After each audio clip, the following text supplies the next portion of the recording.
साल 2025 ये साल भारत के लिए एक बहुत बड़े बदलाव का साल होने जा रहा है। देश के लगभग हर बड़े और जरूरी पद पर हमें नए चेहरे देखने को मिल रहे हैं और यही वो चेहरे हैं जो आने वाले वक्त में भारत की नई कहानी लिखेंगे। तो इन बदलावों की जो शुरुआत है वो होती है सीधे शासन की बागडोर से। और फिर ये लहर पहुंचती है हमारे न्याय के सबसे बड़े मंदिर तक। देश की आर्थिक नब्ज को थामने वाले भी नए लोग हैं। और हाँ, राष्ट्र की सुरक्षा की कमान भी अब नए और मजबूत हाथों में है। तो चलिए एक एक करके इन सभी अहम बदलावों को जरा ठीक से समझते हैं। तो चलिए शुरुआत करते हैं सरकार के उन टॉप पदों से जहां आए नए चेहरे सीधे सीधे भारत के शासन की नींव को असर करेंगे।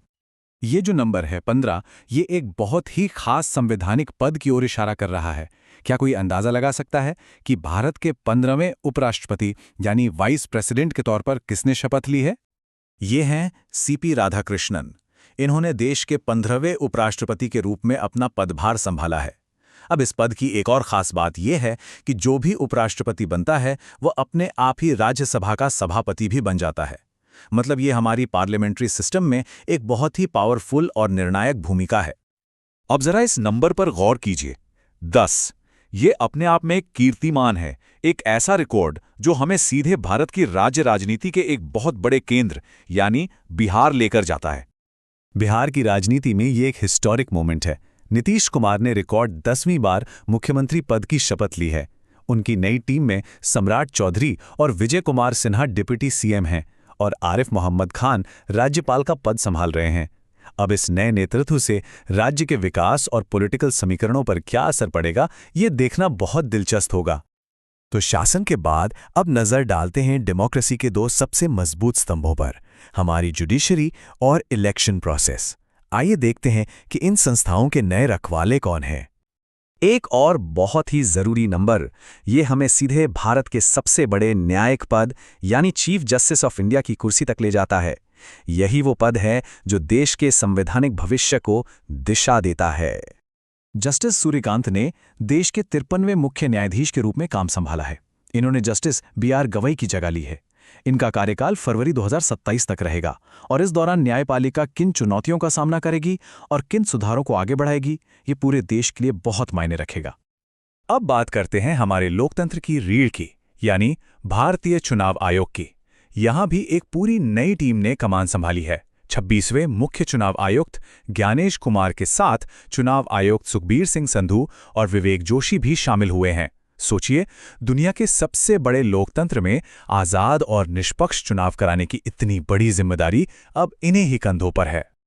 शासन और न्याय के बाद अब चलिए रुख करते हैं देश की अर्थव्यवस्था की ओर। आइए जानते हैं उन नए चेहरों को जो भारत के आर्थिक भविष्य को एक नई शक्ल देंगे। अगली नियुक्ति को समझने से पहले यह जानना जरूरी है कि सेबी का रोल क्या है।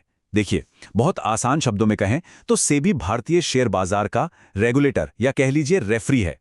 इसका मेन काम है ये पक्का करना कि बाजार नियमों के हिसाब से चले और इन्वेस्टर्स के हितों की रक्षा हो। तो इसी अहम संस्था सेबी के 11वें चेयरमैन के रूप में अब तौहीनकांत पांडे ने कमान संभाली है और उनकी नियुक्ति एक ऐसे समय में हुई है जब भारतीय शेयर बाजार रोज नए रिकॉर्ड बना रहा है। तो जाहिर है ऐसे में बाजार में ट्रांसपेरेंसी और स्थिरता बनाए रखना उनके लिए एक बहुत बड़ा चैलेंज होगा। लेकिन आर्थिक दुनिया में बदलाव सिर्फ सेबी तक ही नहीं रुका है। आरबीआई यानी भारतीय रिजर्व बैंक के डिप्टी गवर्नर बदले हैं। इंश्योरेंस सेक्टर को रेगुलेट करने वाले आईआरडीएआई और पेंशन फंड्स को देखने वाले पीएफआरडीए में भी नए प्रमुख आए हैं। एलआईसी, इनडायरेक्ट टैक्स का बोर्ड सीबीआईसी और यहां तक कि फिक्की और सीआईआई जैसी बड़ी इंडस्ट्री बॉडीज में भी नया नेतृत्व आया है। ये सब मिलकर भारत की इकोनॉमिक पॉलिसीज को नई दिशा देंगे। अच्छा, अर्थव्यवस्था के बाद अब बात करते हैं एक और बेहद जरूरी क्षेत्र की, हमारे नेशनल सिक्योरिटी। आइए देखते हैं कि देश के डिफेंस और सिक्योरिटी फोर्सेस की कमान अब किनके हाथों में है। तो सबसे पहले टॉप मिलिट्री पद पर हमें निरंतरता देखने को मिली है, जहां जनरल अनिल चौहान का चीफ ऑफ डिफेंस स्टाफ यानी सीडीएस के तौर पर कार्यकाल बढ़ा दिया गया है। नेशनल सिक्योरिटी एडवाइजर के ऑफिस में अनीश दयाल सिंह को डिप्टी एनएसए बनाया गया है और भारत की बाहरी खुफिया एजेंसी रॉ यानी रिसर्च एंड एनालिसिस विंग के नए प्रमुख अब हैं पराग जैन। यहाँ एक खास बात है दोहरी जिम्मेदारी की। आईटीबीपी यानी इंडो तिब्बतन बॉर्डर पुलिस के जो चीफ हैं प्रवीण कुमार, उनको बॉर्डर सिक्योरिटी फोर्स यानी बीएसएफ का एडिशनल चार्ज भी दिया गया है। एक साथ दो इतनी अहम फोर्सेस को लीड करना अपने आप में एक बहुत बड़ी और अनोखी चुनौती है। और अब हम आ गए हैं अपने आखिरी हिस्से पर। यहाँ हम कुछ ऐसी नियुक्तियों की बात करेंगे जो सिर्फ जरूरी नहीं बल्कि ऐतिहासिक हैं और जिन्होंने सही मायनों में नए कीर्तिमान बनाए हैं। कुछ नियुक्तियों ने तो सच में इतिहास रच दिया है, खासकर महिला नेतृत्व के मामले में। सोनाली मिश्रा रेलवे सुरक्षा बल यानी आरपीएफ को लीड करने वाली पहली महिला बनी है। वहीं Uma Kalal Indira Gandhi national open university यानी इग्नू की पहली महिला कुलपति नियुक्त हुई हैं। ये दोनों ही नियुक्तियां अपने अपने फील्ड में एक मील का पत्थर हैं और लाखों लोगों के लिए प्रेरणा है। और अंत में चलिए कुछ और महत्वपूर्ण पदों पर भी एक नज़र डाल लेते हैं।